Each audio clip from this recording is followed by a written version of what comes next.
It's going well. I think I'm just like any other offensive line coach in the nation right now. You're just wishing you had a little bit more depth. But right now, kids are doing well, working hard. Technique's coming, and a lot of new faces. We were fortunate enough to get those guys over the summer, but we still have about two or three that are catching up. So a lot of work to do. How do you feel like Tank has grown from spring to now? Tank is grown a bunch, man. He's really working hard. He's putting time into his technique. Love what he's doing. He's become a leader. I'm not a real big on the vocal part. Guys talking all the time, but he's really leading by example. I'm really happy with the way he's progressed since spring. Sorry to cut you off. You're How's good. the synergy with Van Wells and Shador coming along? Good. They work well together and communicate a lot. And I know Shador, with the system that he came in with, had a lot of say in the protections and some things like that. And it's a little bit different. The offensive line takes a little bit more of the protection amongst themselves, and a lot of stuff's built in. So just the communication there, that we're going to be okay up front. We're going to make the right calls and the right checks. Takes a little bit off him, off Shador. So his system's working well, and Bam's doing a great job. He's having a real good fall camp. Coach, we've heard Coach Prime say on a couple occasions, if we can protect number two, we're going to be pretty good. I know we still have a few weeks left, but where's your confidence level in protecting number two? You've heard it a couple times. I've heard it since spring. So worry about my job every day with that deal, buddy. So no, it's going okay. Our defense is very aggressive, a lot of pressure. Fortunately, we're seeing a lot of the same things that a little bit of the structure that TCU is going to run. So that helps in the overlap, and we'll start moving into a little bit more TCU stuff next week. But the protection part is it's being able to communicate together and being on the same page. And even when you're wrong, if everybody's on the same page, you're going to come out okay. It's those miscommunications where guys don't see things, they don't communicate on who's working out, who's working in, things like that. But it's been going well so far to this camp.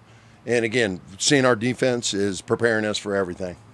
You're excited to get Jack here in the spring when he first committed. I mean, what impact has he had so far, just kind of helping other guys, and especially in the interior, kind of learn things and pick things up?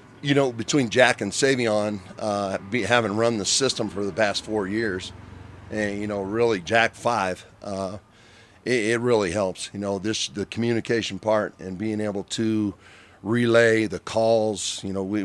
We go so fast. There's not a lot of room for a lot of offensive line calls. So everything we run pretty much has to fit everything we can see, because we're not going to make a lot of checks up front, things like that. And, we're going to play fast. And Jack brings a different element because he knows the system, just like Savion.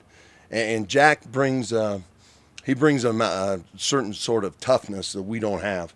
He is a very physical kid. He takes a lot of pride in never getting beat. And he's just a grinder, man. I'm extremely happy with having him here.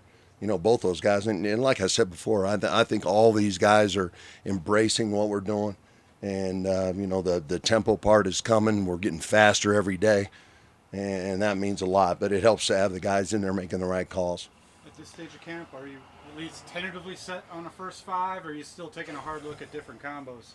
And I remind these guys every day that every day your job's on the line, so you got to produce. So right now, I think there's a good group that I'm counting on, maybe 6, possibly 7, and we're just going to let it play from there. So I'm all about competition and individual, in practice. So everything I do in individual, I want these guys competing against each other, because it's going to be that way in the game. It's going to be a way in team, in practice, in life. So I want them competing. So right now we're really trying to develop that 2 depth is what I'm really concentrating on right now. How do you like the group of running backs you guys are blocking for? It seems like there's a lot of diversity there, big guys, small guys, fast guys. That was a big question coming in, and Coach Flea's done a phenomenal job, and Coach Tommy's done an unbelievable job too. But those guys are running hard, man. I mean, we're happy with that group right now, and again, that's out of my realm a little bit. I don't have a say in that, which I shouldn't. I got enough things to worry about up front. But I from what I've seen from the running back group, It's a mixture of speed and power. And another thing, and you brought up protections, they are doing an unbelievable job of protecting, because it isn't just those 5 guys up front in protections, and even our tight ends in our protections are doing a great job. So all those guys are getting coached well, and they know the system. So it's coming together. Landon Beebe's a guy who's played all over the line at the college level. How valuable is that for him, and where is he fitting in for you? Beebs is, right now he's more of an interior for us. He was an all-conference Missouri Valley tackle, which says a lot, if you know anything about the linemen from that league. So, he can do it all. And the thing Landon brings is a maturity, and, he's a confidence. He's an extreme competitor. He's done a really great job this fall camp. I'm extremely happy with him, and he's pushing. He's going to see a lot of time, so I'm happy with where he's at. I know it's a one fall semester shot for him and Reggie Young, so we're hoping to get the most out of those two. Coach, during the spring, there was a big message about buy-in, right? And it seems like since you've had to get even a new round of a lot more players in here this fall, how have you seen maybe this entire team assimilate together? It's a day-by-day deal, on buying in and learning the system, feeling comfortable, and when playing fast.